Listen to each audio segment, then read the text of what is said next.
नमस्कार दोस्तों, उम्मीद करते हैं आप लोग अच्छे होंगे।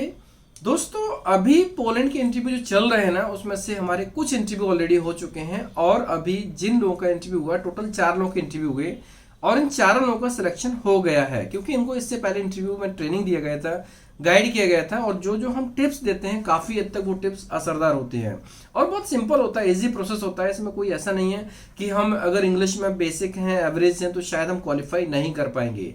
एक बार जब इंटरव्यू का जो ट्रेनिंग सेशन होता है उसमें कॉन्फिडेंस डेवलप हो गया तो इंटरव्यू क्वालिफाई हो ही जाता है। तो जो लोग भी इंटरेस्टेड हैं अभी भी अप्लाई कर सकते हैं, क्योंकि टोटल हमारे पास में 20 का कोटा है, उसमें से अभी 4 लोगों का सिलेक्शन हुआ, मतलब 4 कंप्लीट हो चुके हैं, 16 और एप्लीकेशंस हो सकते हैं।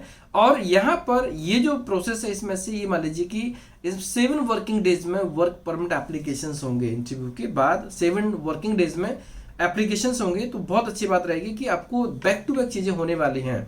ये टोटल प्रोसेस है वो लगभग 5 to 6 मंथ के अंदर कंप्लीट होने की चांसेस हैं, क्योंकि अभी जो चीजें होने वाली हैं कोई बीच में छुट्टी नहीं आने वाली है। बीच में एक ही छुट्टी आएगी, वो छुट्टी रहेगी गुड फ्राइडे की, और उस पीरियड में ज्यादा लंबी छुट्टी नहीं होती, 2 से 3 दिन की होती है, फ्राइडे सैटरडे संडे, जो कि सैटरडे संडे हमेशा छुट्टी रहती है, इसलिए अभी कोई लंबी छुट्टी आने वाली नहीं है। तो जो लोग भी इंटरेस्टेड हैं यूरोप में जाने के लिए और जल्दी जाना चाहते हैं, जनवरी चल रहा है तो ये मान लीजिए जुलाई तक वीजा लग सकता है, ऐसे चांसेस हैं। तो और तब तक के लिए जो हालात होंगे, जैसे अपॉइंटमेंट्स मिलेगा कि नहीं मिलेगा, तो हम इतने कॉन्फिडेंट हैं कि जैसी घटनाएं पिछले 6 महीने में हुई हैं उसके बेस पर हम लोग बोल सकते हैं, हम लोग कॉन्फिडेंट हैं कि अपॉइंटमेंट्स में कोई ज्यादा इश्यूज नहीं होंगे। क्लाइंट अगर ईमेल करेगा तो अपॉइंट इजीली मिलने के चांसेस हैं। कोई भी कैंडिडेट प्लान करना चाहे वो कर सकता है, क्योंकि क्लाइंट इसमें काफी इंपॉर्टेंट रोल प्ले कर रहा है। क्लाइंट की तरफ से जो सपोर्ट है, हम उसी सपोर्ट के बेस पर कॉन्फिडेंट हैं। अदरवाइज हम इतने एप्लीकेंट को दोबारा पोलैंड में प्रोसेस नहीं करते, क्योंकि हमें पता है कि इन लोगों का वीजा लगेगा और वीजा लगना बहुत जरूरी है, क्योंकि पोलैंड का वीजा लगेगा। तो सबसे इंपॉर्टेंट ये चीज है कि अगर हम एक लंबे अरसे के बाद में एक ऐसे प्रोजेक्ट को, जहां पर मैक्सिमम लोग निराश हो चुके थे कि नहीं ये काम नहीं होगा नहीं होगा, उसमें से अगर हमारे मेजर जो मोर मिस मैक्सिमम लोगों के वीजा लगते हैं, मेजर कैंडिडेट के वीजा लगते हैं, तो आप ये मान लीजिए कितनी बड़ी बात होगी, इतना सेल्फ कॉन्फिडेंस आएगा, एक अलग ही सेटिस्फेक्शन होगा। इसलिए हम लोग इस पर फोकस कर रहे हैं और एक्चुअली इसके कारण है, ऐसा भी नहीं कि विदाउट एनी रीजन हम लोग कॉन्फिडेंट है। रिजल्ट की पूरी उम्मीद है और ये प्रोसेस काफी इजी है एंड सबसे इंपॉर्टेंट है कि कम बजट में है। कम बजट है और साथ साथ में ये भी है जीरो रिस्क फैक्टर है। इसमें जो जीरो रिस्क फैक्टर सिर्फ और सिर्फ पोलैंड में है। अभी के टाइम पर जो रिक्वायरमेंट हमारे पास चल रही है उसमें से पोलैंड ही एक ऐसी कंट्री है जो जीरो रिस्क फैक्टर पे है, मतलब कि यहाँ पर हमारा वीजा लगने का ही चांस है। अगर वीजा नहीं लगेगा तो किसी का 1 रुपए का नुकसान नहीं होगा, ये प्रोजेक्ट जीरो रिस्क पर चलेगा। और ये पोलैंड का प्रोजेक्ट इसलिए है क्योंकि हम लोग क्लाइंट के ऊपर कॉन्फिडेंट है, प्लस हमारा ऑब्वियसली पोलैंड में ऑफिस होने वाला है, ये सबसे इंपॉर्टेंट चीज है। तो कोई भी कैंडिडेट जो इसमें इंटरेस्टेड है अप्लाई कर सकते हैं, अभी भी इसमें टाइम है। इसमें इंटरव्यू के लिए आप टीम को कांटेक्ट कर सकते हैं। डॉक्यूमेंट बराबर प्रॉपर तरीके से स्कैन करना है, पीडीएफ बना के भेजना है, जो डॉक्यूमेंट भेजने वो सभी कंप्लीट डॉक्यूमेंट भेजना। और एक सबसे इंपॉर्टेंट चीज है, आपका जो ट्रैवल हिस्ट्री हो या कहीं पर भी कहीं एम्प्लॉयमेंट का हिस्ट्री हो, वो आप जरूर पूरा शेयर करना है, क्योंकि अगर किसी कहीं पर भी कोई भी थोड़ा भी नेगेटिव पॉइंट है वो हमें शेयर नहीं करेंगे तो रिजल्ट के ऊपर असर पड़ेगा इसका। इसलिए अपने बारे में प्रॉपर तरीके से डिटेल में बताएंगे तो हम आपको बेस्ट तरीके से हेल्प कर सकते हैं।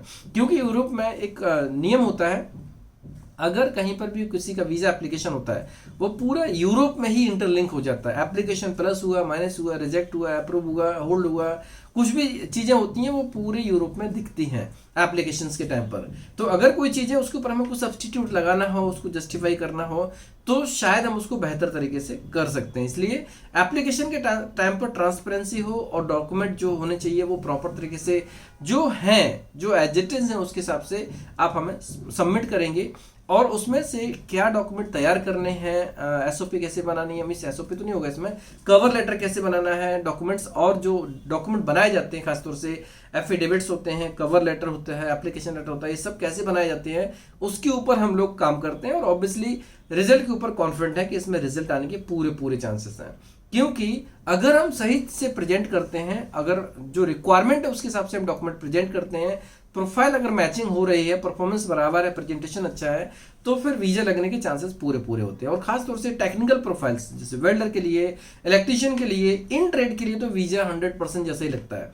कोई भी कंट्री हो, यूरोप में हो या कोई भी अदर कंट्री हो, टेक्निकल ट्रेड के लिए वीजा 100% पॉसिबिलिटी होती है। इसलिए जो लोग भी थोड़ा बहुत भी टेक्निकल नॉलेज रखते हैं वो लोग टेक्निकल प्रोफाइल के लिए अप्लाई कर सकते हैं। प्रोसेसिंग टाइम जो 5 to 6 मंथ का है, इस पीरियड में उस स्किल को अच्छे से सीख सकते हैं। अगर आपने अच्छे सीखा तो ये मान लीजिए आपको एक तो सैलरी भी अच्छी मिल जाएगी और आपका वीजा सिक्योर ही हो जाएगा, क्योंकि अगर बाई चांस कहीं पर कोई क्वारीज करते हैं तो आप उसको आंसर कर सकते हैं। इसलिए इस प्रोजेक्ट को हम इतना तवज्जो दे रहे हैं, इतना इंपॉर्टेंस दे रहे हैं, क्योंकि ये प्रोजेक्ट एक्चुअली गोल्डन प्रोजेक्ट है।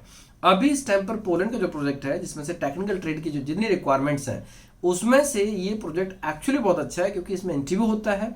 दूसरी चीज प्रोसेसिंग टाइम कम है। तीसरे टेक्निकल प्रोफाइल है, इसलिए वीजा लगने के चांसेस ज्यादा है। और चौथा इसमें सैलरी अच्छी मिलने वाली है। सो दोस्तों उम्मीद करते हैं अपडेट आपको अच्छा लगा होगा। अभी 4 लोग हुए हैं, अगर और भी लोग अप्लाई करेंगे, हम टारगेट करते हैं कि 1 हफ्ते के अंदर इसमें पूरे 20 लोग हो जाएं, जिससे कि ये रिक्वायरमेंट यहीं पर क्लोज हो जाए, क्योंकि उसके बाद कोटा नहीं है। अभी कोटा फिर नेक्स्ट मंथ में, उससे नेक्स्ट मंथ में हो सकता है, अभी कह नहीं सकते हैं। लेकिन अभी फिलहाल इन 2 प्रोफाइल्स का, कार असेंबलिंग का और मेटल मैन्युफैक्चरिंग के लिए कोटा हमारा यही कोटा है 20 लोगों का। उसके ऊपर फिर जब कंपनी हमें अगला कोटा देगी, मे बी मार्च में दे या फिर अप्रैल में दे, अभी हमें पता नहीं है। जब आएगा तो हम आपको वीडियो के माध्यम से अपडेट करेंगे। तो दोस्तों उम्मीद करते हैं अपडेट अच्छा लगा होगा। अगर आपको अच्छा लगा तो आप दोस्तों में, क्लासमेट्स को शेयर कर सकते हैं, जिससे कि जो रिलेवेंट होंगे, एलिजिबल होंगे, इंटरेस्टेड होंगे, इसमें अप्लाई करके इस गोल्डन अपॉर्चुनिटी का लाभ ले सकते हैं। धन्यवाद।